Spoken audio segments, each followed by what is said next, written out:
A'udzubillahi minasyaitonir rajim. Bismillahirrahmanirrahim. Assalamualaikum warahmatullahi wabarakatuh. Alhamdulillah. Alhamdulillahirabbil alamin. Wa bihi nasta'in. Wa la qudratil muttaqin. Wa la udwana 'alal zalimin. Assalatu wassalamu ala mursalin wa alihi washabihi ajmain. Amma ba'du. Alhamdulillah. Dengan rahmat ilahi kita dapat kembali dalam kuliah Maulid pada petang ini, dan izinkan saya untuk menyebut tentang tajuk berkaitan dengan ekonomi, dan izinkan saya juga untuk berkongsi slide untuk perbincangan kita. Tajuk perbincangan kita ini adalah falsafah urus niaga. Terlebih dahulu saya yang hormati Tuan Imam Surah Al-Majirin SU3, EJK Surau, para jemaah muslimin muslimat, para pendengar sekalian, alhamdulillah.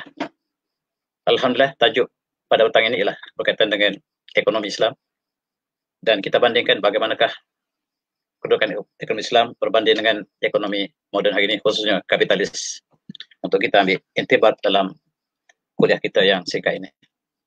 Mula-mula sekali mari kita mulakan dengan ayat Quran ini. A'udzubillahi minasyaitonir rajim. Bismillahirrahmanirrahim. Wailul lil mutaffifin alladziina idza kalu 'alan nasi yastawfun wa idza kaluhum aw wazanuhum yukhsirun. Ala yazunnuhum mab'utsun liyawmin 'azim yawma kunna rabbil alamin. Shadaqun azim. Surah Al-Mutaffifin. Celakalah mereka yang menipu dalam perniagaan, yaitu mereka apabila mereka menimbang, menyukat untuk manusia, bagi paham mereka, mereka sempurnakan timbangan, dan sekiranya mereka menyukat, menimbang untuk diri mereka, untuk orang lain, mereka akan kurangkan timbangan. Yukhsirun, mereka akan berikan kerugian pada orang lain. Ala azunnu ulaika hum mab'utsun. Allah, tahuilah, mereka tidak yakin bahawa mereka akan dibangkitkan satu masa akan nanti di hari kiamat, pada hari yang agung, dan pada hari itu hari manusia datang bertemu dan pada Allah Subhanahu wa taala, Tuhan yang mencipta, Tuhan bagi segala alam. Inilah barangkali tema perbincangan kita hari ini ialah wailul mutaffifin. Celakalah mereka yang melakukan penipuan dalam urus niaga. Dan kalau kita lihat dalam tafsir, wailu ini ialah kalimah azab, iaitu celakalah bagi mereka al-mutaffifin. Al-mutaffifin ialah mereka akhadhu minhum, dan mereka menyempurnakan hak mereka, tetapi mereka mengurangi timbangan orang lain. Dan itulah mereka yang disebut sebagai wailul lil mutaffifin. Al-mutaffifin ialah orang yang melakukan untuk diri mereka, mereka timbang untuk diri mereka, mereka penuhi, tetapi apabila mereka menjual pada orang lain, mereka kurangkan timbangan, dan inilah yang disebut dalam ayat ini sebagai celaka mereka yang melakukan demikian. Dari segi asbab nuzul, para tafsir mengatakan bahawa ketika Rasulullah sampai ke Madinah, ketika itu amalan penipuan dalam perniagaan berlaku secara berluasa di beberapa pasar di Madinah. Ketika itu pasar dikuasai oleh kaum Yahudi, dan pasar kaum Yahudi yang terkenal ialah pasar Bani Qainuqa. Qainuqa ini kalau terlihat, dia duduk di kawasan yang berdekatan dengan Masjid Nabawi sekarang, didiami oleh satu bangsa Yahudi yang mereka datang ke Madinah ialah untuk menunggu Nabi yang disebut dalam kitab mereka. Tetapi sayang, apabila Nabi diutuskan, maka merekalah yang menentang Rasul yang diutus kepada mereka. Merekalah orang yang mula-mula sekali menentang di Madinah. Ini ialah bagaimanakah kaum Yahudi ini.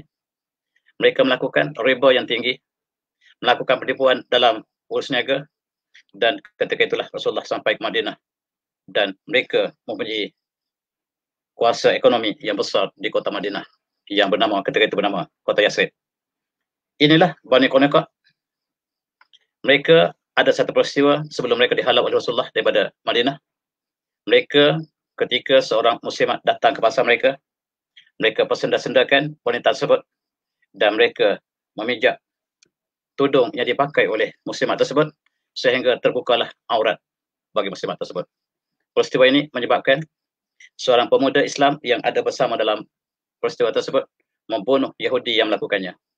Maka dari situlah kemudiannya Rasulullah memutuskan bala tentera untuk memerangi bangsa Yahudi daripada Bani Qainuqa yang bukan saja mereka menipu dalam perniagaan, tetapi mereka persendakan Islam dan mereka datang asalnya ialah untuk menunggu Rasul yang bakal diutuskan, tetapi mereka lah yang menjadi penentang yang pertama. Tuan-tuan muslim-muslimat yang dimati sekalian, kita lihat kembali, selain pada Bani Qainuqa, di sana terletak juga tinggal di Madinah juga ialah Bani ataupun Yahudi Bani Nadir, Bani Quraizah dan lain-lain. Dan mereka lah melakukan perjanjian Rasulullah. Ketika Rasulullah sampai ke Madinah, mereka melakukan perjanjian untuk sama-sama pertahankan Madinah, sama-sama mempunyai hak untuk pertahankan Madinah dan juga hak yang diberikan setiap daripada kaum tersebut. Tetapi sayang, mereka telah belut dalam perjanjian tersebut, sehingga mereka diperangi dan mereka dihalau keluar sepenuhnya daripada Madinah. Kenapa Rasulullah menghalau mereka?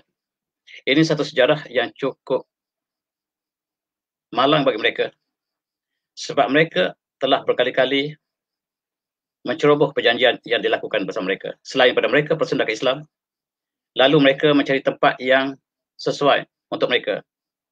Bani Qainuqa yang khusus yang diperangi oleh Rasulullah tadi, selepas kampung mereka telah ditawan atau mereka dirampas, mereka lari berterpiaran daripada Madinah.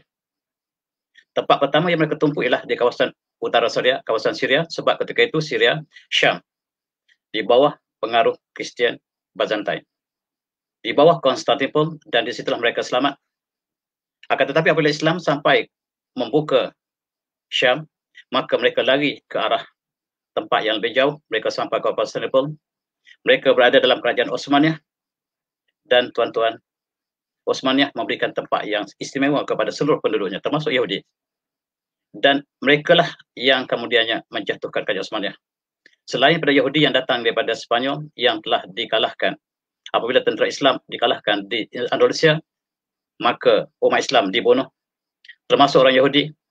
Dan di antara Yahudi ini datang ke Osmaniyah dan diberi perlindungan oleh umat Islam. Tetapi sayang, akhirnya mereka telah di antara melakukan konspirasi untuk menjatuhkan kerajaan Osmaniyah pada tahun 1924, dan mereka mengangkat wakil mereka bernama Mustafa Kemal Atatürk. Dan kisah Bani Quraizah ini atau Bani Qainuqa ini tidak selesai di situ. Mereka bertaburan ke seluruh dunia dan mereka terus mengamalkan riba dalam perdagangan mereka, penipuan yang mereka lakukan. Dan tuan-tuan yang saya hormati, itulah kisah bagaimanakah Allah melaknat mereka yang melakukan penipuan. Orang Yahudi, tetapi dia tidak kecuali untuk seluruh umat Islam, sekiranya kita juga melakukan, walzubillah. Selain pada itu, Allah juga merakamkan kaum Madian yang Allah utuskan Nabi Syuaib kepada kaum tersebut, dan mereka juga dirakamkan Allah SWT sebagai satu kaum yang melakukan penipuan dalam perniagaan. A'udzubillahi minasyaitonir rajim.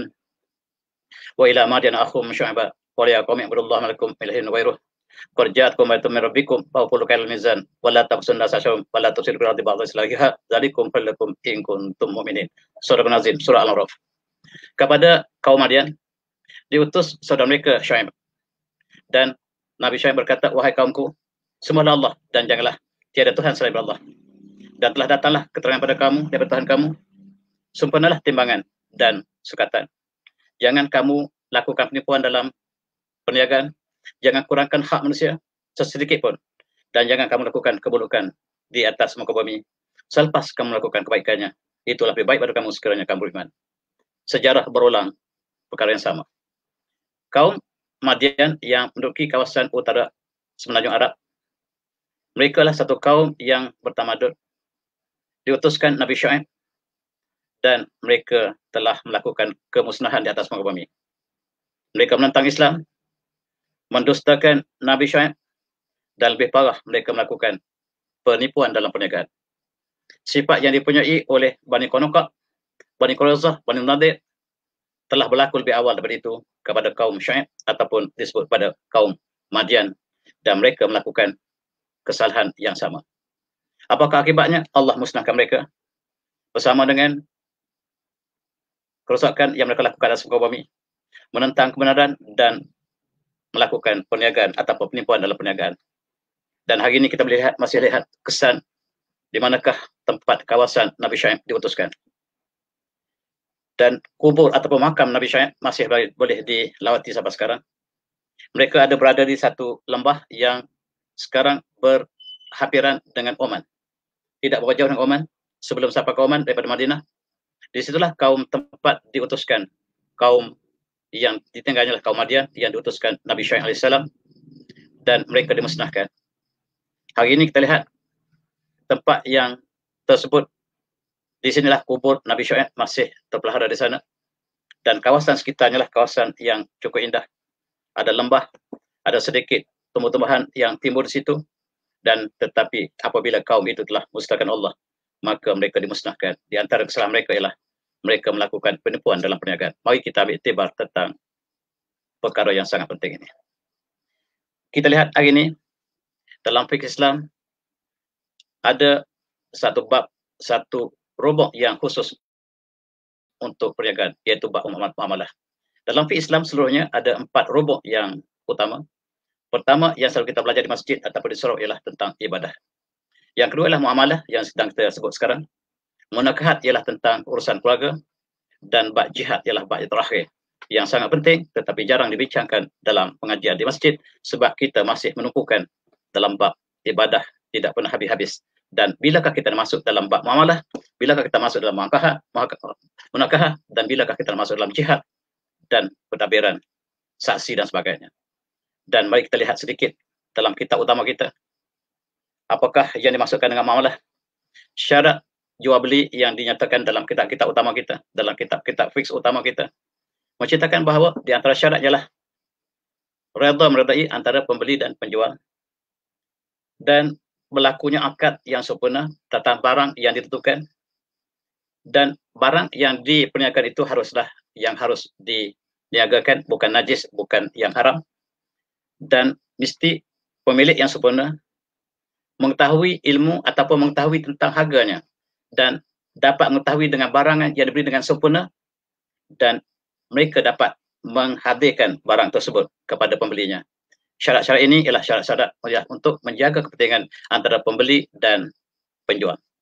Islam menjaga kedua pihak, dan itulah keindahan Islam sekiranya kita mengamalkan perkara yang Allah telah nyatakan dalam kitabnya. Dijelaskan oleh hadis-hadis Rasulullah bagaimanakah syarat-syarat jual beli yang adil dan mengikut syarah ini.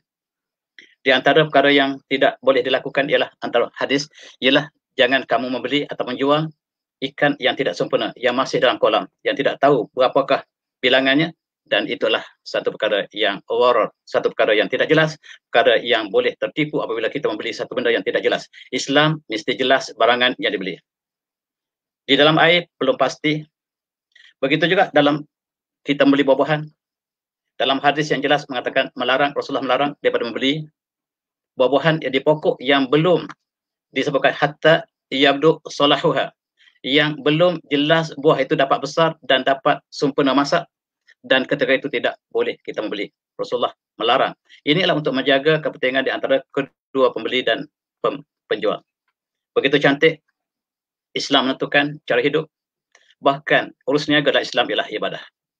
Ini membezakan Islam, urus niaga yang dilakukan umat Islam dengan urus niaga yang dilakukan oleh di luar Islam, khususnya oleh kapitalis yang melakukan segala manipulasi demi keuntungan, tetapi Islam menjaga keuntungan yang bersih dilakukan dengan penuh keadilan, redha meredai, barang yang sempurna, milik yang sempurna, dan kedua pihak berpahati atas barangan dan harga yang dibeli. Itulah Islam. Tapi sayang tuan-tuan, apakah yang disebut dalam kitab-kitab fiqh kita ini dijelmakan dalam masyarakat sepenuhnya ataupun hanyalah sebahagian kecil, dan kita tidak benar-benar dapat menggambarkan kaidah Islam dalam kaidah jual beli yang kita lakukan hari ini. Buah durian yang sudah hampir masak, ini tidak termasuk dalam tadi. Yang dilarang tadi ialah buah yang belum pasti, yang masih lagi tidak nampak dia akan baik dan dapat dipetik dengan sempurna, dan Islam menjaga kepentingan untuk kedua-dua pihak, sama ada pembeli ataupun penjual seperti yang kita sebutkan tadi. Dan Islam memberikan satu kaedah yang cukup indah yang tersebut dalam surah Al-Baqarah ialah tentang kontrak jual beli. Ayat yang paling panjang dalam Al-Quran yang menceritakan tentang kontrak jual beli. Dan sebahagian ayat ini auzubillahi minasyaitonir rajim, ya ayyuhalladzina amanu idza tadayatum bidainin ila ajalin musamman faqtubuh wa yaktub bainakum katibun bil adl wa yaba katibun an yaktuba kama anhu alamullah wal yaktub wal yumlil ladil haqqu wal yattaqil rabbah wa la yabkhasu minhu syai'a. Wahai orang beriman, sekiranya kamu melakukan jual beli dengan perutangan dalam masa yang tertentu, hendaklah kamu lakukan kontrak jual beli.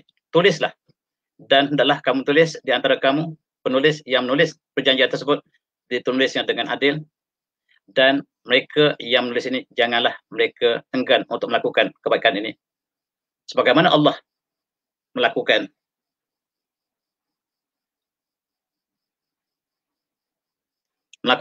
Allah mengajar mereka, dan adalah mereka menulis, dan janganlah mereka lemah ataupun mereka malas untuk menulis perkara yang benar dan bertakwa kepada Allah, dan janganlah mengurangkan sesedikit pun dalam jual beli mereka.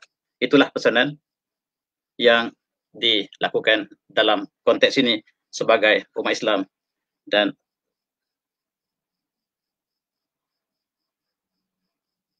maafkan saya ada sedikit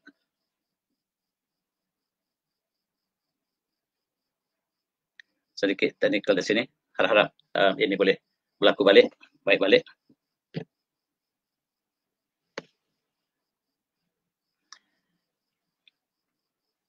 Oleh sebab itu kita lihat hari ini berlakulah perselisihan apabila tidak ada surat kontrak yang jelas di antara dalam urusan niaga, yang kecil atau yang besar. Dan kita lihat dalam masyarakat kita, umpamanya perkara pembelian tanah, pembelian ataupun termasuklah sewa rumah, sewa kedai dan sebagainya, memerlukan kontrak ataupun tulisan perjanjian yang sempurna. Dan itulah yang dilakukan, dan Islam sangat adil dalam perkara ini.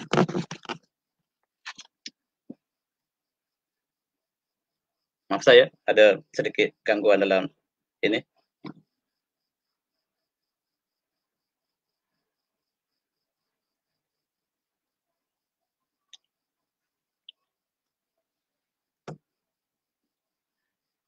Kita teruskan.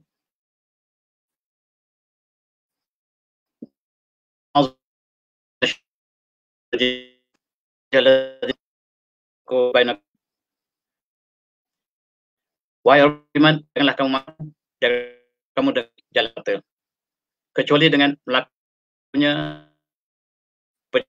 beli urus yang kamu melalui dan antara kamu. Yang penting di sinilah redha. Kita sebutkan tadi ialah bagaimanakah redha di antara pembeli, tuan-tuan. Dalam amalan masyarakat kita hari ini, terdapat beli di atas talian umpamanya. Sekarang kita beli dalam online. Kadang-kadang bagaimana di sinilah Islam menjaga tentang harus diberikan khiyar, pilihan. Apabila itu sama dengan kita dapati bahawa barang yang dipesan itu tidak sama dengan barang yang nyatakan, maka di situlah kita boleh membuat pilihan untuk terus menurunkan ataupun kita batalkan, sebab redha meredai tidak berlaku di situ. Dalam Islam, redha meredai ialah satu perkara yang asas dalam. Tuan-tuan, dalam umpama kita beli apabila daripada luar, tetapi apabila rumah dibuka dan kita dapati bahawa hanya 1 atau 2 ulas yang dapat makan, dan di sini timbullah perasaan tidak redha. Guru saya mengatakan bahawa jualan itu tidak sah. Oleh kerana tidak ada syarat redha meredai, dan ini berlaku secara meluas dalam masyarakat kita.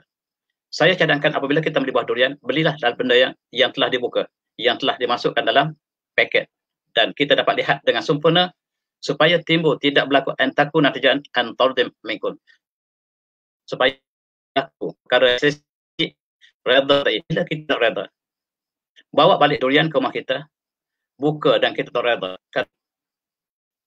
dia mengatakan bahawa jualan tidak sah. Dan inilah sangat takuti, sebab Islam menjaga kepentingan kedua-dua, yang membeli dan yang menjual.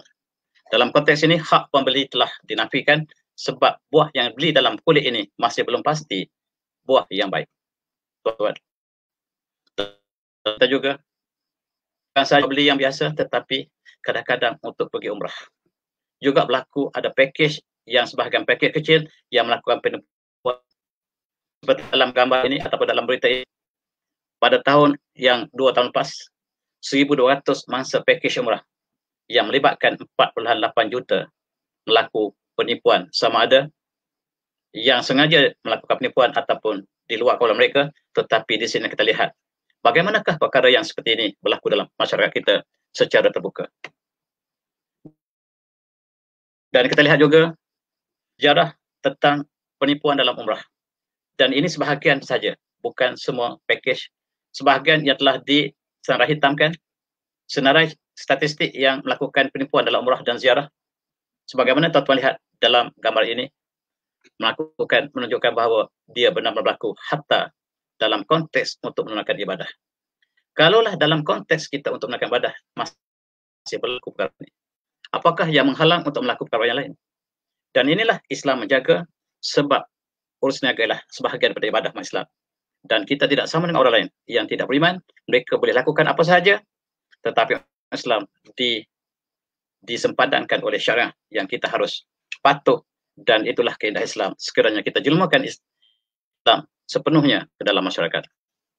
Tuan-tuan, kita lihat dalam berita akhbar, dalam televisyen, jemaah haji terkandas sebahagian di proses perniagaan yang tidak sempurna.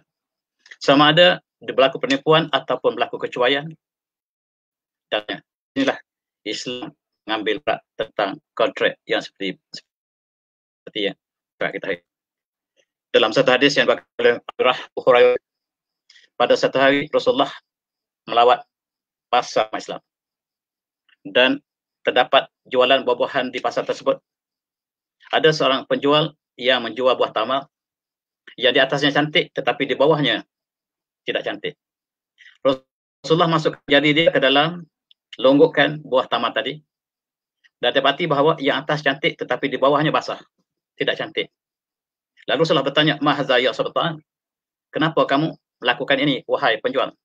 Kamu letakkan buah di atas cantik, di bawah tidak cantik. Inilah penipuan."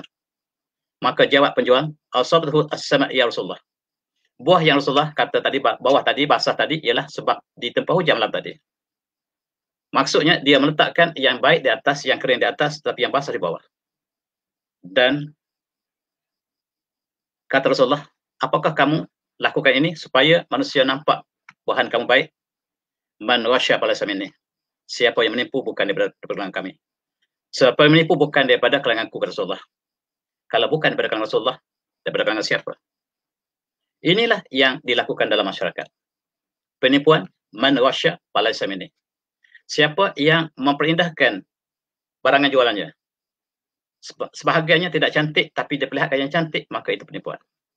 Dan ini ialah dosa yang besar. Wailul lil mutaffifin, bukan main-main. Celakalah yang mereka melakukan penipuan dalam perniagaan. Sama ada timbangan ataupun sebagaimana dilakukan oleh penjual ini yang dirakamkan oleh Imam Muslim dalam hadis yang kita sebutkan tadi. Maksudnya ialah penipuan dalam bentuk apa sekalipun, dia akan tidak reda antara satu sama lain. Betapa bagi pasal malam hari ini, tuan-tuan, buah yang dijual cantik di atas tapi di bawahnya dilindungi dengan buah yang kurang baik. Ini berlaku di pasar yang dilawati Rasulullah sebagaimana disebut dalam hadis tadi. Buah kurma yang cantik di atas tetapi Rasulullah masukkan tangannya di bawahnya buah kurma yang tidak baik. Man wasya falaysa minna. Siapa yang menipu bukan berdasarkan kami, dalam hadis yang lain. Dan kita lihat dalam amalan masyarakat kita ini, jualan buahan yang banyak di pasar malam ataupun di pasar yang lain. Buah yang cantik di atas, umpamanya buah rambutan yang mereka letak cantik di depan, tetapi di bahagian belakangnya, apabila kita beli, mereka suka yang tidak baik tadi. Kadang-kadang yang sudah busuk, manggis, buah mangga dan sebagainya. Man wasya falaysa minna. Siapa yang menipu bukan daripada kami, bukan daripada golongan Rasulullah. Boleh ditafsirkan apakah dia masih Islam atau tidak, itu dibincangkan. Apakah dia tidak bersama dengan keberkatan Islam dan sebagainya, itu dibincangkan oleh para ulama. Man wasya falaysa minna. Siapa yang menipu bukan daripada kami. Dan subhanallah, penipuan dan perniagaan ialah satu benda yang sangat besar, dan inilah harus dijaga oleh setiap Dan sekiranya kita setiap kali menimbang 1 gram, 2 gram kita kurangkan dan berpuluh tahun kita terlibat dalam jual beli tersebut, maka setiap kali, dan sedangkan urus niaga ialah kerjaya yang sangat mulia, kerjaya yang membawa kita ke syurga. Dan dalam satu hadis, adakah yang mana bersama dengan para anbiya di syurga nanti, bagaimana yang kita akan, insyaAllah. Ini menggambarkan bahawa perniagaan ilmu yang sangat penting, yang memerlukan kejujuran, tanggungjawab yang sepenuhnya. Malam umpamanya seorang penjual termasuk, saya nak tanya, manis atau saya 5 tadi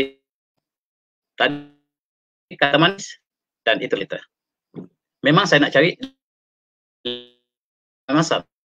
Pakai 5 manis, kata saya nak masam, hanya sama. Maksudnya menipu diri kita. Begitu sekali. Kadang-kadang ada barcode yang mereka masuk bawah yang cantik di atas, di bawah cantik. Mereka naik ke atas das plus super ya, tapi sebenarnya sebab jadi dalam pasar malam kita dilakukan oleh umat Islam.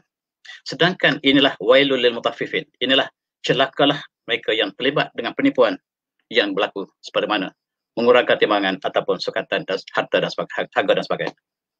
Kita membeli kereta yang lama, kereta terbakar, selalu kita disebut bahawa kereta ini kereta dalam keadaan baik, tidak pernah berlaku accident free, dalam keadaan baik, dan kita membeli.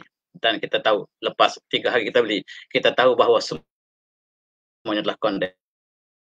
Pernah beli sebuah kereta import yang second hand, dikatakan bahawa kereta ini sempurna, dan bila disemak bahawa chassis pun telah patah.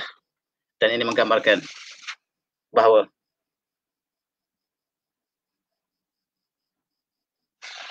penipuan telah berlaku dalam kalangan umat Islam hari ini. Tuan-tuan, berlaku gangguan dalam internet tadi beberapa kali, tetapi harap dia boleh dapat diikuti seterusnya, insyaAllah. Oleh sebab dalam satu hadis yang lain, Allah memberikan amaran kepada beberapa kaum. Pertama, musbil wal mannan wal munfiq santahu bil halafil kazib. 3 golongan yang Rasulullah laknat ialah mereka yang pakai kain labuh kerana sombong dan mengungkit-ungkit kebaikan mereka dengan memberi pemberian kepada orang dan mereka membangkit-bangkit, dan mereka yang bersumpah barangan mereka ketika jual beli bahawa mereka bersumpah dengan sumpah yang palsu. Sebagaimana yang contoh tadi, mereka bersumpah bahawa kereta mereka kereta dalam keadaan baik, sedangkan kereta itu beberapa kali telah berlaku kemalangan. Mereka bersumpah supaya barang mereka laku. Sepatutnya kita menjual, kita katakan kereta saya telah berlaku aksiden 2 kali dan kerosakan telah saya baiki, dan inilah beberapa perkara yang telah berlaku pada kereta saya. Sekarang terserah pada tuan, sama ada tuan ingin membeli atau tidak. Itulah yang saya sebutkan kepada orang lain. Saya juga pernah menjual kereta, saya sebutkan demikian. Tetapi inilah yang berlaku dalam masyarakat. Mereka menyembunyikan keaiban jualan mereka, dan ini termasuk dalam wailul lil mutaffifin, celakalah mereka yang menipu dalam perniagaan, termasuk timbangan, harta, harga, dan juga sukatan. Ini termasuk dalam wailul lil mutaffifin. Dan tuan-tuan, umat Islam dalam kasih sayang, sebagaimana satu jasad, apabila satu jasad itu sakit, maka sakitlah seluruh badan. Umat Islam sebagai satu jasad, bagaimanakah kita boleh menyakitkan jasad kita yang lain? Sekiranya kita benar-benar beriman, kita menyakitkan saudara kita dengan melakukan penipuan dan pembelian. Dan ini satu perkara seolah kita menikam saudara kita menikam sebahagian daripada bahagian anggota kita sendiri. Dan inilah maksud hadis yang sentiasa kita baca, umpama mukmin dalam kasih sayang mereka, dalam kasih sayang dan berlembutan antara mereka seperti jasad yang satu. Apabila satu daripada jasad itu sakit, maka yang lain semuanya turut merasakan kesakitan yang sama. Dan dalam satu hadis yang lain, Rasulullah mengatakan at-tajirus sadiq, as-saduq yusru yaumil qiyamah ma'an an-nabiyyin wa siddiqin wa syuhada, rawahu Tirmizi. At-tajirus saduq, saudagar yang benar-benar amanah. As-saduq, benar-benar amanah, dihimpunkan pada hari kiamat bersama para nabi, para siddiqin dan para syuhada. Subhanallah. Inilah satu peluang peniaga untuk mendapat kelebihan yang sangat hebat. At-tajir as-saduq, at-tajir as-siddiq, dan dua-dua ini saudagar yang amanah. Barangkali sukar untuk jermakan pada hari ini. Inilah paling sukar untuk jermakan hari ini, sehingga Rasulullah meletakkan at-tajir as-saduq mal mu'minin ma nabiyyin wa siddiq wa syuhada, bersama dengan para nabi, bersama dengan para siddiqin, bersama dengan para syuhada. Dan begitu tinggi nilai seorang yang terlibat dengan usaha dan amanah terhadap kejayaan mereka. Dan dalam konteks lain, al-jalib arzuq wal muhtakir mal'un, mereka yang mengimport makanan dengan penuh tanggungjawab kerana Allah SWT diberikan rezeki oleh Allah yang sempurna. Wal muhtakir mal'un, dan mereka yang menyuruh makanan, monopoli dan menyimpan makanan supaya harga naik, itu mal'un, dilaknat oleh Allah SWT. Dan tuan-tuan, inilah yang berlaku. Kita lihat dalam sejarah bagaimanakah seorang yang sangat dermawan yang memiliki sekarang ialah Bank Rajhi.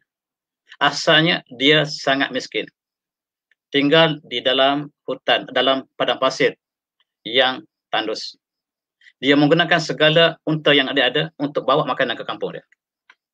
Dan dia keluar daripada kampung dia untuk membeli makanan, untuk diberikan makanan dengan harga yang sederhana kepada kampungnya. Dia lakukan demikian dengan sangat ikhlas.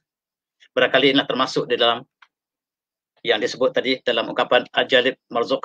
Mereka yang mengimport makanan dengan nama Allah, dengan ikhlas kerana Allah, akan Allah berikan rezeki yang bertambah. Benar-benar contoh yang kita sepakai ini. Syekh Sulaiman Ar-Rajhi asalnya adalah seorang penduduk padang pasir yang bekerja dengan beberapa ekor undanya, tetapi dia telah berkembang. Akhirnya dia memiliki sebuah bank dan rangkaian kewangan yang terbesar dalam kalangan umat Islam, iaitu kalangan dalam rangkaian Bank Rajhi. Inilah contoh bagaimanakah seorang yang ikhlas menjadikan kekayaannya untuk kesenangan kaumnya. Sehingga hari ini kita lihat rangkaian Ar-Rajhi telah berkembang ke seluruh dunia, sama negara Islam ataupun negara bukan Islam, dan mengimport makanan dan tidak melakukan muhtakir, tidak ihtikar tadi, tidak menyuruh, bukan monopoli dan bukan disembunyi sehingga barang itu naik dan dijual, bukan itu caranya. Maka inilah satu kerja yang sangat mulia.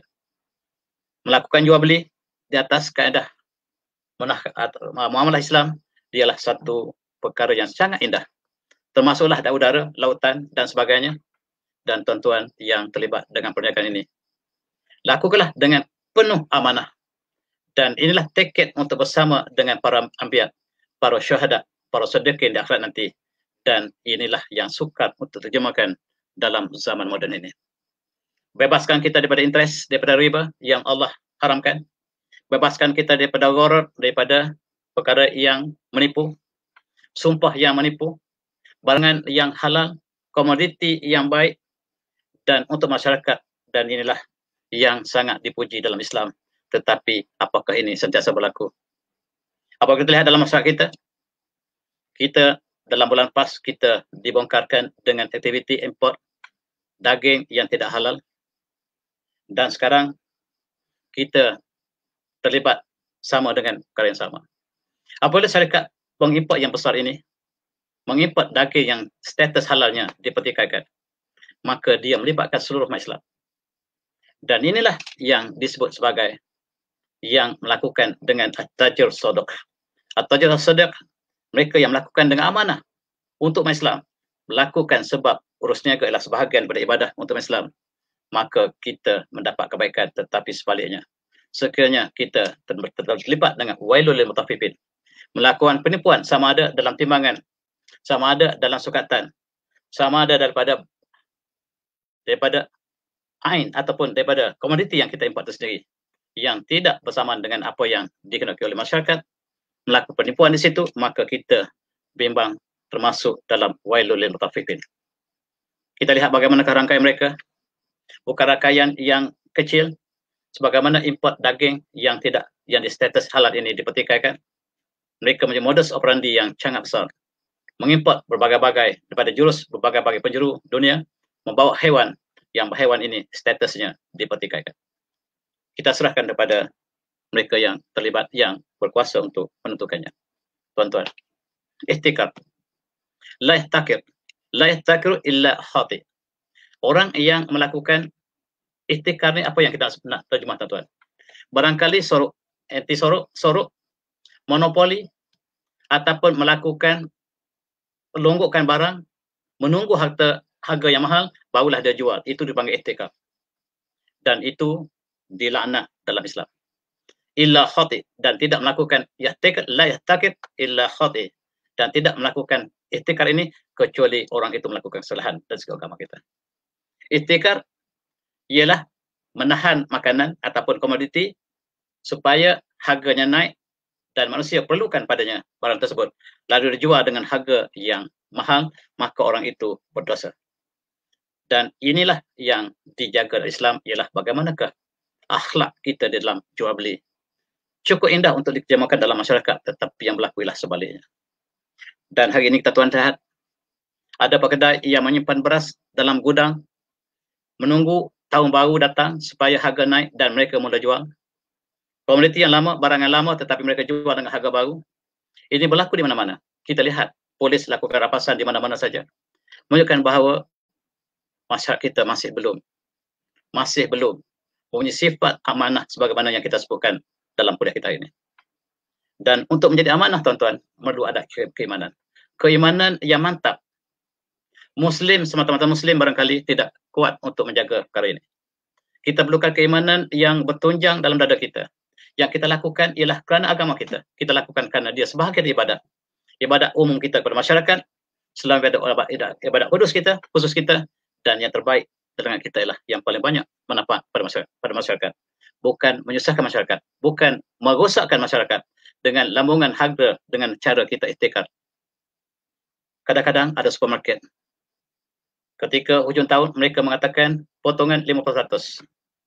Apa yang berlaku ialah kadang-kadang mereka menaikkan harga lebih awal dan akan turun kembali. Dan itu juga penipuan. Dan berbagai-bagai jenis penipuan dalam masyarakat kita hari ini.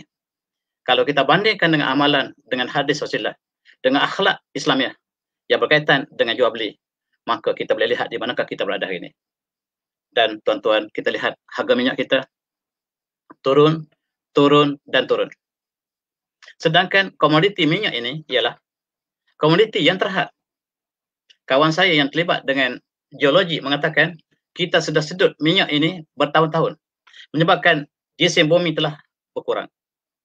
Air yang kita keluar daripada bumi, dia akan turun kembali. Tetapi minyak yang kita ambil daripada bumi, kita bakar dan dia menjadi udara. Dia menjadi asap dan dia tidak lagi turun ke bumi sebagaimana air, dan bumi kita semakin lama semakin berkurangan, semakin kurang gisimnya, dan sepatutnya harga minyak semakin hari semakin naik.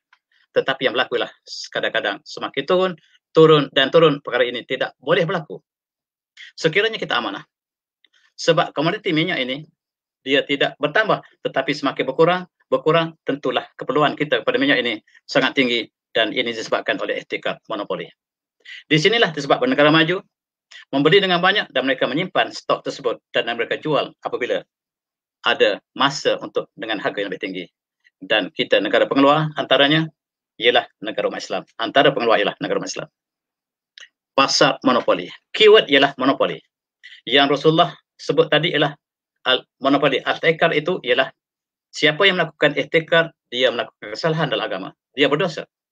Dan hari ini tuan-tuan, dalam amalan kapitalisme, monopoli sebahagian daripada mekanisme mereka. Monopoli ialah sebahagian daripada mekanisme mereka dalam urus niaga. Dan satu lagi ialah riba yang diharamkan oleh Islam, dilakukan oleh sebahagian dalam transaction hari ini. A'udzubillahi minasyaitonir rajim. Alladzina ya'kuluna riba la yaqumuna illa kama yaqulu alladzi tahabbathu asy-syaitanu min mas. Dzalika annahum qalu innamal bay'u mithlul riba wa halallahu al-bay'a wa harrama riba. ila akhirih. Mereka yang makan riba, di akhirat nanti tidak mereka bangkit kecuali mereka seperti orang yang dirasuk oleh syaitan. Kerana mereka mengatakan berjual beli dengan riba sama, sedangkan Allah menghalalkan jual beli, mengharamkan riba. Riba ialah satu penindasan golongan yang berada kepada golongan yang memerlukan. Yang kaya memberikan pinjaman kepada yang miskin dengan riba yang tinggi. Ini amalan Bani Qainuqa yang dihalau oleh Rasulullah daripada Madinah. Islam telah bebas ketika Rasulullah daripada riba. Dalam khutbah terakhir Rasulullah isytiharkan riba ialah amalan jahiliah. Mereka yang terlibat dengan riba ialah mereka yang terlibat dengan jahiliah. Masyarakat yang terlibat dengan riba ialah masyarakat jahiliah. Negara yang terlibat dengan riba, masyarakat jahiliah. Kita boleh tanya apakah dasar sistem ekonomi kita hari ini? Apakah tidak terlibat dengan kapitalisme, liberalisme, pragmatisme yang menjadikan interest sebagai asas kepada usaha kita, pada urus negara kita, dan mengikut tarikh Rasulullah tadi? Mereka yang melakukan masih terlibat dengan riba ialah mereka daripada amalan jahiliah. Apakah kita masyarakat jahiliah? Apabila kita melihat bahawa transaction dalam negara kita, kita kena akui apakah dia bebas pada riba ataupun riba berlaku di mana-mana saja. Kita boleh lihat di bank kita, dengan bank konvensional ada kaunter yang Islam, ada kaunter yang bukan Islam, dan seperti ada daging halal, ada daging bukan halal, daging halal, daging halal, daging haram dijual dalam premis yang sama. Ada bank yang meletakkan cara konvensional, satu lagi ialah kaunter halal, bercampur aduk di situ. Tetapi itulah yang kita ada, dan barangkali untuk syurga sangat sukar hari ini. Sebab Rasulullah mengatakan bahawa saudagar yang amanah, yang benar bersama dengan para nabi, para anbiya, as-siddiqin, syuhada. Dan itu gambarannya bahawa untuk mencari saudagar yang amanah sangat sukar. Tuan-tuan yang hormati, sekarang telah masuk waktu Isyak dan izinkan saya untuk lanjutkan sedikit. Kita lihat bagaimanakah Bani Qainuqa, Bani Khaybar, Bani Nadir yang dihalau Rasulullah. Mereka telah bertebaran ke Eropah. Bersama mereka, amalan mereka adalah riba, eksploitasi, monopoli, dan sebagaimana mereka amankan di pasar Bani Qainuqa di Madinah, mereka teruskan di Eropah. Mereka dihalau berkali-kali daripada negara yang mereka tinggal dalam sejarah Yahudi, dan mereka sentiasa membawa riba, dan mereka lah juara dalam kapitalisme. Modal yang besar diberikan pinjaman kepada mereka yang memerlukan dengan interest yang tinggi, dan itulah mereka telah tersebar sampai ke mereka hari ini. Dan ini termasuk dalam wailul lil mutaffifin. Mereka melakukan penipuan dalam perniagaan. Kita lihat bagaimanakah keunggulan ini telah tersebar ke seluruh dunia. Mereka tersebar ke Rusia, Ukraine, mereka sampai ke Jerman, mereka sampai ke Perancis, mereka sampai ke Amerika hari ini. Dan saya nak sentuh sedikit apakah golongan Qainuqa ini. Golongan Qainuqa ini ada yang meluk Islam dan balik semula ke tempat asal mereka. Mereka berkuasa dalam negara umat Islam hari ini. Sebahagian mereka adalah daripada Bani Qainuqa. Dan mereka yang terlepas belum Islam, mereka tersebar ke seluruh dunia. Mereka masih mengamalkan amalan yang disebut dalam surah yang kita baca tadi, surah Al-Mutaffifin, wailul lil mutaffifin, yang mereka teruskan lakukan di seluruh dunia hari ini. Mereka berada di Amerika. Statistik Bani Qainuqa di Amerika sangat-sangat cepat bertambah. Mereka yang dihalau daripada Eropah, sebagai mereka sampai ke mereka, dan mereka menguasai ekonomi mereka melalui amalan yang mereka lakukan di Madinah. Riba, monopoli, penipuan, dan inilah yang dilakukan sebagaimana disebut oleh Henry Ford. Henry Ford ialah raja Amerika yang menyatakan bahawa apa yang saya sebutkan tadi ialah bukan perkataan saya, perkataan Henry Ford, bahawa orang Amerika sudah tidak dapat berniaga di negara mereka sendiri. Dalam konteks perniagaan dikuasai sepenuhnya oleh pendatang, dan mereka ialah sebahagian daripada Bani Qainuqa yang datang dari Madinah, yang telah tersebar sampai ke Eropah, sampai ke Spanyol, akhirnya sampai ke Amerika, dan mereka masih meneruskan amalan jahiliah yang disebut di pasar Madinah yang lampau. Kita lihat kumpulan ini melakukan bersama di Amerika, pada tahun 1791, mereka telah meminta untuk membina bank negara mereka. Dan mereka dibenarkan untuk membina bank pertama, dia sebagai the first bank of United States, dan mereka menguasai ekonomi melalui amalan yang disebutkan dalam surah Wailul Mutaffifin tadi. Dan berkekalan sehingga mereka mempunyai kewangan yang besar. Mereka kuasai media, mereka kuasai pasaran, mereka kuasai hiburan, dan segala-galanya sebagaimana disebut oleh Henry Ford. Tuan-tuan bacalah buku yang tulis oleh Henry Ford. Bagaimanakah dia berdepan dengan ulangan ini untuk pasarkan keretanya yang bernama Ford Model T yang tidak dapat dipasarkan kecuali melalui rangkaian Yahudi. Itu perkataan Henry Ford, bukan perkataan saya. Dia telah kuasai dalam tahun 1900 Amerika sudah dikuasai oleh hitman. Siapa hitman? Hitman itu lebih besar daripada Amerika. Disebut oleh Henry Ford. Bagaimanakah hitman ini telah berkuasa di Amerika sehingga orang Amerika tidak boleh berniaga di bumi mereka sendiri sebab mereka telah kuasai seluruh area ataupun bidang perniagaan utama, termasuklah khabar, termasuklah bank, termasuklah pasaran dan sebagainya. Mereka telah kuasai sepenuhnya. Dengan wang yang banyak, mereka rasuah.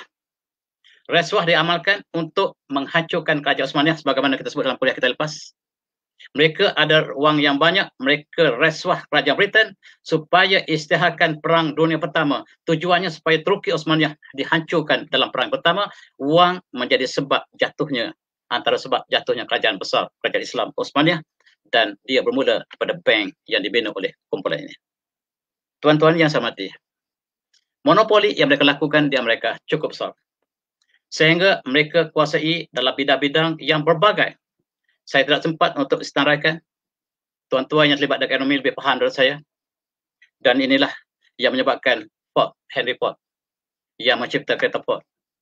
Selain pada Daimler yang mencipta kereta di Jerman, Ford yang kemudian mencipta kereta di Amerika, tidak dapat pasar keretanya kecuali memasuki pasaran kapitalisme Yahudi.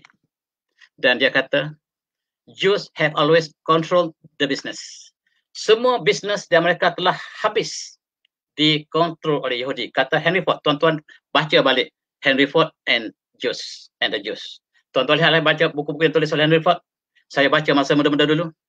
Dan kata Henry Ford, antara monopoli pertama ialah wayang gambar. Mereka ciptakan motion picture, filem, dan mereka kontrol seluruh dunia. Semakin lama kita lihat filem Hollywood, kita semakin benci pada Islam. Semakin lama kita melihat filem Hollywood, kita benci kepada Jerman. Sebab Jerman adalah musuh mereka. Sedangkan Jerman satu-satu negara yang menolak Islam dalam Perang Dunia Pertama. Tuan-tuan yang benci pada Jerman, maksudnya dipengaruhi oleh British dan Yahudi. Mereka menulis bahawa Nazi adalah jahat. Sedangkan kita lihat Winston Churchill yang membunuh 21 juta umat manusia di dunia dalam Perang Dunia yang kedua, dianggap sebagai hero oleh dunia sebab mereka pegang penerbitan, akhbar dan sebagainya. Dan filem Hollywood ialah filem yang sangat bahaya untuk Islam.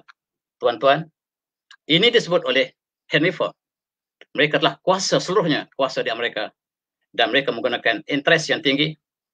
Bank mereka mengeluarkan kredit kad yang di belakang kredit kad itu ada interest yang sangat mendadak naiknya. Dan mereka mengharamkan kredit kad di kalangan Yahudi. Pada awal mereka tidak membenarkan, Bani Quraidah tidak benarkan orang Yahudi menggunakan kredit kad untuk orang lain. Khusus untuk Islam. Dan dengan kredit kad mereka dapat kontrol ekonomi. Mereka dapat jajah mereka yang tertindas dengan interest di seluruh dunia hari ini. Dan tuan-tuan kaji daripada manakah kredit kad bermula. Dan Henry Ford menjawab persoalan-persoalan ini. Saya tidak masa untuk menerangkan apakah yang disebut oleh Henry Ford dalam tahun 1900. 100 tahun yang lalu. Dan hari ini lebih dahsyat lagi. Mereka menggunakan istilah ISO. Standard. Untuk menghasilkan barangan. Dan untuk menjual diamond, tuan-tuan. Tidak ada orang yang dapat menjual diamond kecuali dapat ISO. Maka diamond tidak boleh dipasarkan dunia. ISO, tuan-tuan, kena tipu. ISO ialah untuk mengawal barangan yang mereka tidak sukai. Oleh sebab diamond tidak dapat dipotong kecuali dengan diamond yang lain, mereka ada teknologi ini. Dan oleh sebab itu, 9 daripada 10 diamond dunia dikuasai oleh mereka. Dan satu daripada diamond yang dipasarkan dunia ialah daripada black market yang tidak black market hanya daripada kumpulan mereka. Ini cara mereka bekerja. Dan sekiranya kita tidak belajar dengan falsafah perniagaan mereka, kita anggap ISO ialah satu benda yang sangat baik, yang mereka sebut ialah ISO ialah sebagai standard piawai untuk kita jaga barangan kita benar, tetapi falsafahnya lah untuk menyekat barangan yang mereka tidak gemar. ISO, kelapa sawit kita. Apakah kita dapat ISO? Ya, kita dapat ISO. Tetapi ISO yang mereka beri kepada kita tidak mencukupi untuk kita pasarkan di pasaran mereka. Mereka pasarkan kaca soya, dan oleh kerana kita tidak dapat ISO mereka, kita katakan kita, kelapa sawit kita cukup baik. Mereka katakan kelapa sawit kamu ada kita kosong kolesterol. Tidak, kamu tak dapat ISO sebab kamu tidak memberikan gaji yang minimum kepada pekerja kamu. Kamu tidak akan dapat ISO.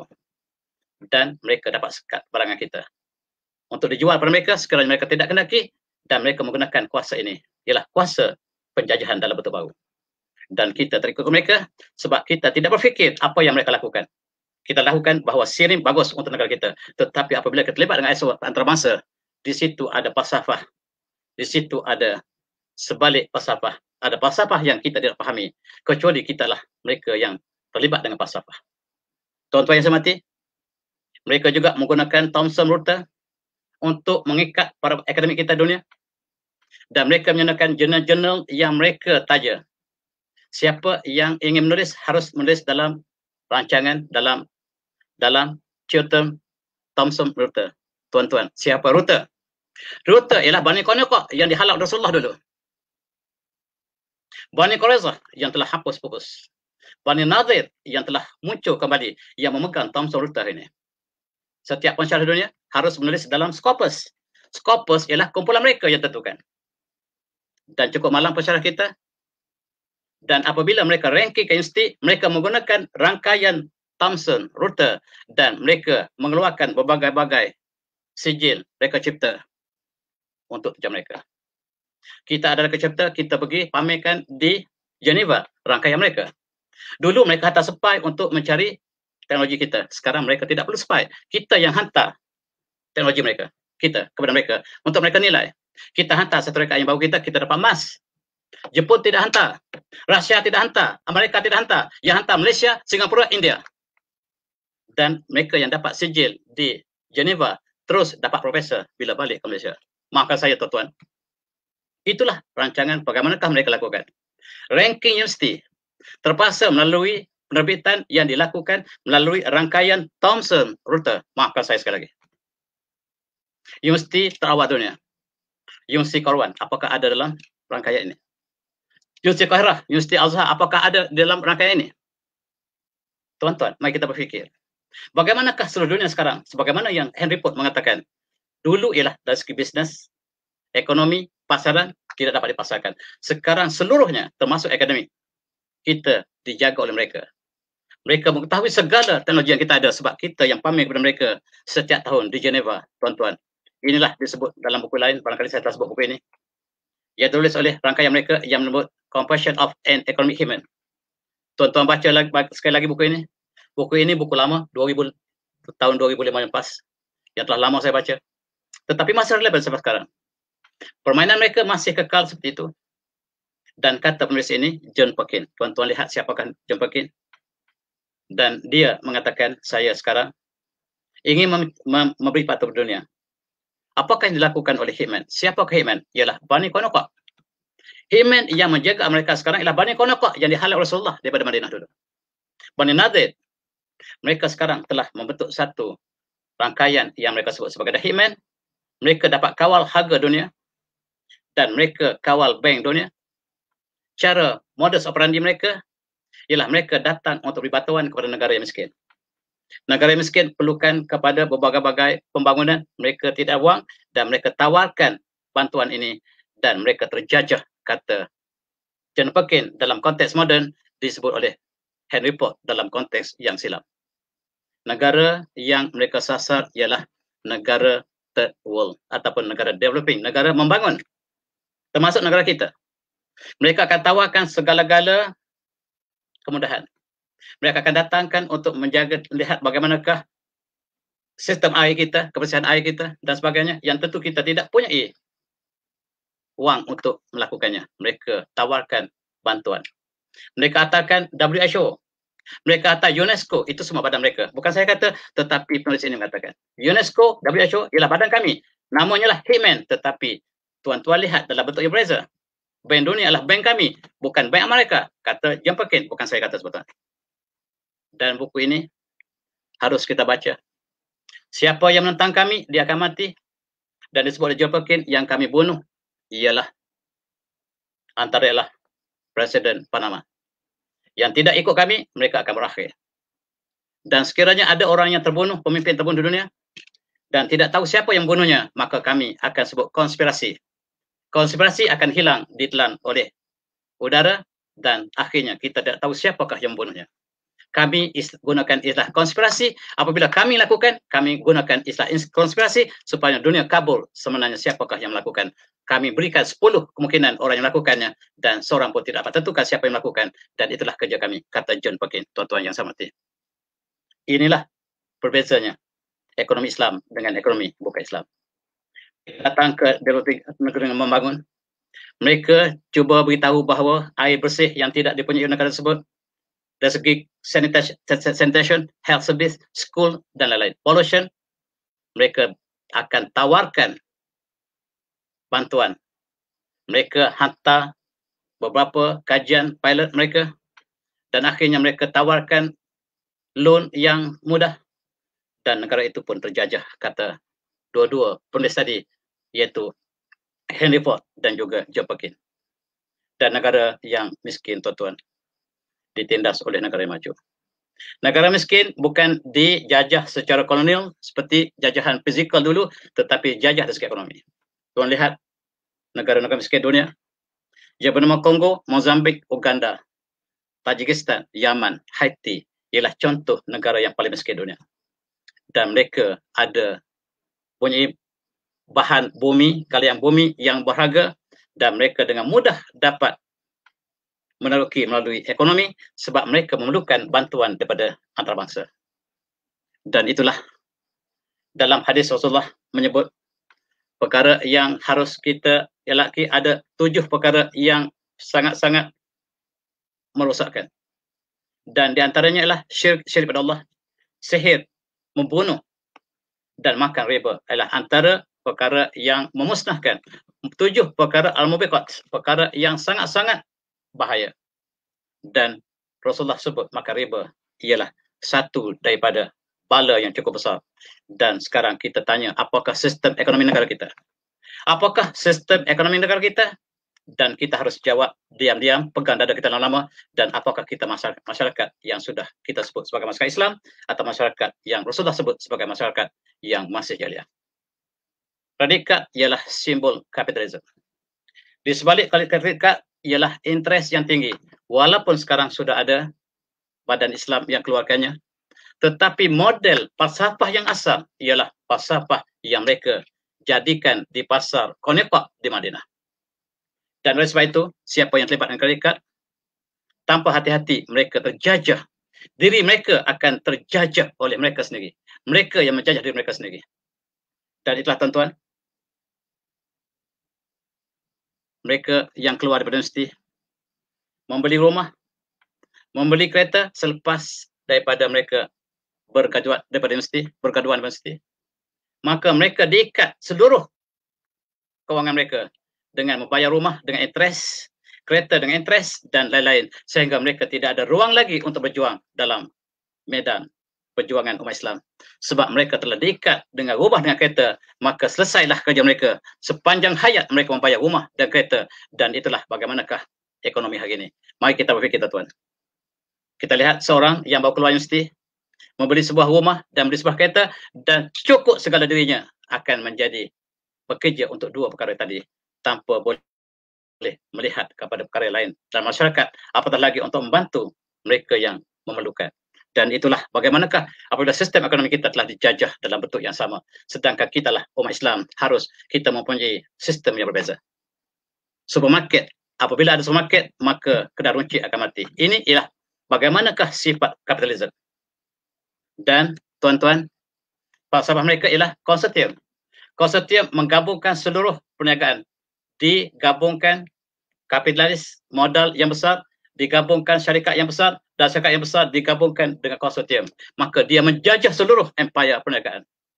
Falsafah mereka, if you cannot beat, join them. If you cannot beat, join them. Kita tak boleh kalahkan mereka, kita bersama mereka. Kita menjadi satu daripada sistem mereka.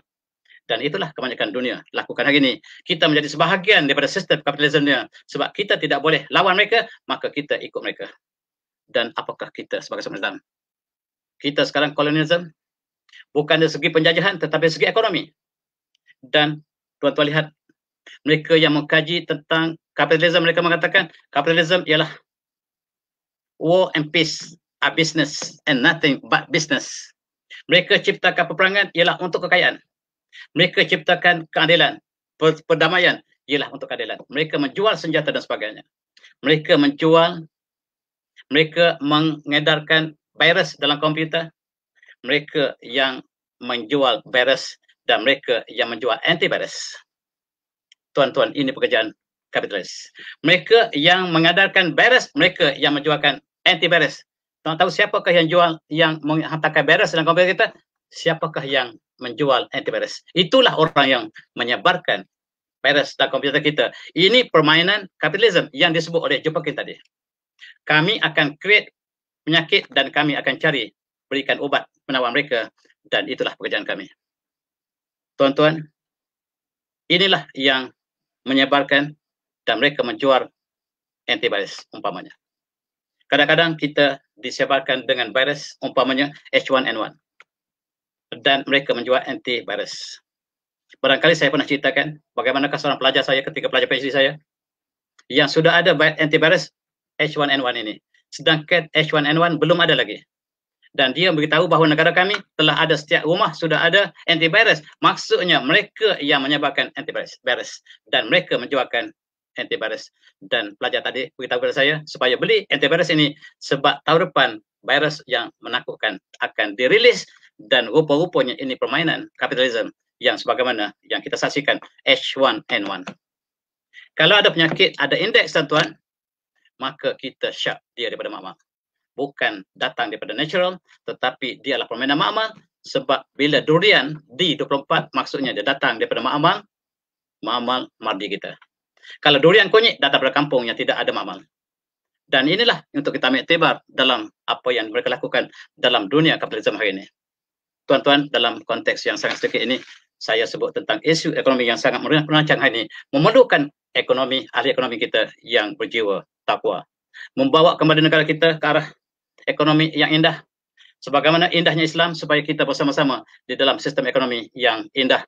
Kita masuk dalam sistem ekonomi Islam yang di situ tidak ada interest, yang adalah jual beli. Wahallahul bai'a wa haramar riba. Dan interest ialah permainan Bani Qunayqa yang Allah hubungkan dengan wailul lil mutaffifin dalam ayat yang kita baca tadi. Dan profit making boleh kita lakukan dalam Islam, adanya murabahah, adanya dengan berbagai-bagai pinjaman, adanya gadaian, semuanya di bawah syariah kita. Kenapakah kita tidak melihat ini sebagai satu aliran perdana negara kita? Walaupun ini dilakukan dalam sistem sebagai alternatif, tetapi masih belum menjadi sistem perdana yang utama. Begitu juga tuan-tuan, kita lihat betapa indahnya Islam berbagai-bagai, dengan kafalahnya, dengan zakatnya, dengan wakafnya, dengan qada hasannya, dengan ijarahnya, dengan berbagai-bagai. Dan ini kita kembangkan dan memerlukan ahli ekonomi yang bertakwa yang harus membawa kita ke dalam dimensi Islam yang indah, sebab sistem yang ada dalam Islam menjamin kita di akhirat nanti. Kita lakukan ekonomi dunia ini ialah untuk akhirat, dan sekiranya itu dilakukan, maka kita perlu bertijak di atas paksi Islam yang sebenarnya. Zakat, infak, sedekah, wakaf harus digabungkan. Kita serahkan kepada pakar-pakar ekonomi kita, Dan saya minta maaf hari ini saya bercakap bagi pakar ekonomi, saya bukan ahli ekonomi, tetapi saya bercakap tentang falsafah ekonomi. Falsafah inilah yang kita sebut hari ini. Bagaimanakah orang lain dapat melihat? Umpamanya profesor ini, Profesor Marvin Lewis daripada Australia, melihat bahawa dunia sekarang tidak boleh diselesaikan ekonomi kecuali kembali berislam. Kalaulah profesor ekonomi dunia dapat melihat Islam, bagaimanakah kita umat Islam tidak dapat melihat keindahan Islam dalam proses untuk menyelesaikan masalah ekonomi dunia? Dan ini cukup malang.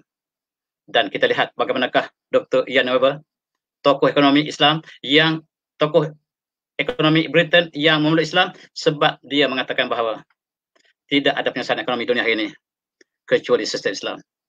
Dia memeluk Islam dan mengucap syahadat la ilaha illallah wa sallallahu Muhammad Rasulullah.